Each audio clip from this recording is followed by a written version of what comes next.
A scream suddenly rang out on the plane, jolting two agents awake. A flight attendant discovered a fully cooked body inside the oven. When the agents tried to question the flight attendant, they found her too shocked to speak. The captain told the agents they had 4 hours until landing. They had to identify the killer within that time, or the case would be handed over to local authorities upon arrival. The agents immediately photographed the body and transmitted the images to their lab colleagues for assistance. They quickly noticed the deceased was wearing fake nail tips. With these clues, a flight attendant soon identified the victim as Mia from seat 3B. The agents immediately woke the male passenger lying beside her seat, but he had taken sleeping pills before boarding to ensure quality rest, so he had no idea when Mia had left. At that moment, John from the front row suddenly stood up, explaining that his wife was seriously ill and needed quiet rest. He asked the agents to keep their voices down. His son then stood up and threatened the agents, saying he'd take care of them if they continued disturbing his mother with their noise. Faced with this strange family, the agents gave no response. Angela examined the crime scene photos and discovered what appeared to be thermal plastic containing metal, similar to some type of computer chip.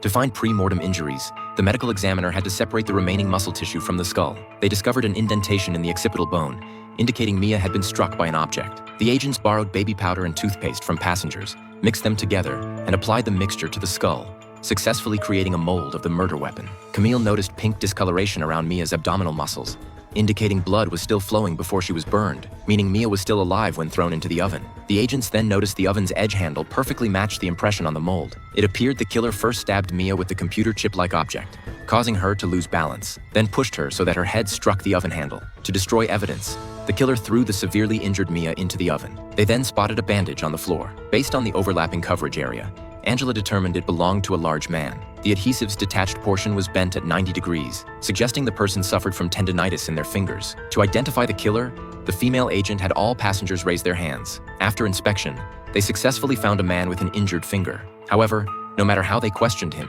he insisted he hadn't killed anyone and didn't know Mia, claiming the bandage had simply fallen off accidentally. Meanwhile, investigators located Mia's supervisor, who had long admired her but was repeatedly rejected. He only learned later that Mia had a boyfriend, John from the plane. Confronted by the agents, John admitted to having a relationship with Mia, but said after learning his wife was seriously ill, he decided to break up with Mia to focus on caring for his wife. However, she refused to accept this. He had no idea Mia would follow him on this trip abroad. As a professional lawyer, John stated that unless police had direct evidence, he refused to answer any other questions. A flight attendant then approached the agents, explaining that during the time of the incident, she had used the emergency satellite phone to contact her boyfriend. When she suddenly heard footsteps outside, fearing punishment, she hid in the cargo hold. Due to the engine noise, she couldn't hear the conversation between the two people nearby, but noticed they were both wearing first-class slippers. Since Mia's skull had struck the handrail and bled, the killer must have gotten blood on their feet while disposing of the body. The agents removed the plane's projector, and the female agent borrowed shooting glasses from a passenger. Together, they created